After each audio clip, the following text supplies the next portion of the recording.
G'day, it's fugitive Australian journalist Shane Dowling from the website Kangaroo Court of Australia. Now this Friday, the 3rd of June, the New South Wales ICAC are going to hold a public forum into pork barrelling. They're going to determine whether pork barrelling is illegal and whether it constitutes corruption under the New South Wales ICAC Act. Now, the stupidity of it is monumental.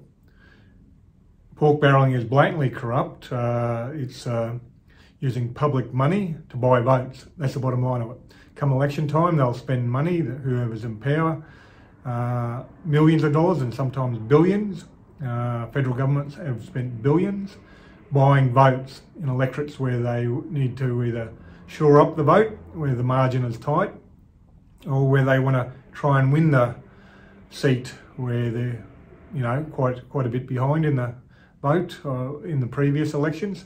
So they're trying to buy votes and they're using public money to do it. That is blatantly corrupt. For the New South Wales ICAC to need to hold a public forum, that in itself is corrupt, I think. But anyhow, I suppose it's better late than never. Now let's listen to New South Wales, not New South Wales, let's listen to Federal Senator Rex Patrick and what he had to say on the matter. Now I just want to make sure the Chamber's really clear on this. Pork barrelling is corruption. I'll say that again. Pork barrelling is corruption. It's taking taxpayers' money and directing it at projects that are intended to buy votes, to allow people to stay in power. That is using taxpayers' money for personal benefit. And we really have to think about change here. I'm sick and tired of us sitting there watching time go by, and then just prior to an election, suddenly a whole bunch of announcements are made. And they're made directed depending on a red or blue square in a spreadsheet. There are people who live in safe seats, and I'm talking about safe Liberal seats and safe Labor seats, who sit back and they get nothing. And you know what? There's likely to be a need for those people that is simply not being met because of political corruption. It's wrong. And I had someone ask me yesterday on Sky, but that's how it always has been. That might be the case, but it's wrong. It's wrong. We've got to change that. We've got to stand up and act with integrity. Let's start having projects planned out, going through a proper needs analysis, a proper check for value for money, making sure that we spend our money wisely in a coherent manner that seeks to grow the economic pie, to make the economic pie much tastier. None of this corruption, please.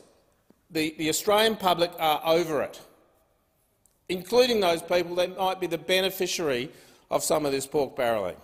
Now what Rex Patrick said, or Senator Rex Patrick said there, is blatantly obvious.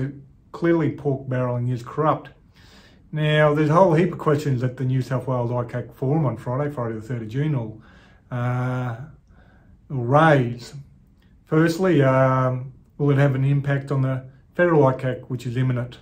There's only probably 6 months to go before a federal ICAC will be set up. Current Prime Minister Anthony Albanese has promised one by the end of the year, so that only gives him 6 months to set one up. And will the New South Wales ICAC findings on pork barrelling have any impact on that? And how does it play out in relation to confessed pork barrelers like former New South Wales Premier Gladys Berejiklian? She's confessed to pork barrelling, widespread pork barrelling. She claims it's not a crime. Well, I think she's about to find out it's different. And then there's also former New South Wales Deputy Premier, pork barrel, John Barilaro, but he became known as Pork Barilaro. So what happens to them in their confessed pork barrelling? Will they be charged with crimes? Well, they should have done it a long time ago. And why haven't the New South Wales ICAC acted a long time ago? Why do they need to hold a forum to determine whether pork barrelling is corrupt? So it raises a whole heap of issues. I'm going to have a lot more to say on my website, Kangaroo Court of Australia. So you make sure you visit that. I'll have an article up on there tomorrow, or the 2nd of June 2022. And make sure you subscribe to this video if you're on YouTube. And if you're not, please share it on Facebook and Twitter, etc. Other than that, thank you for your time and have a good day.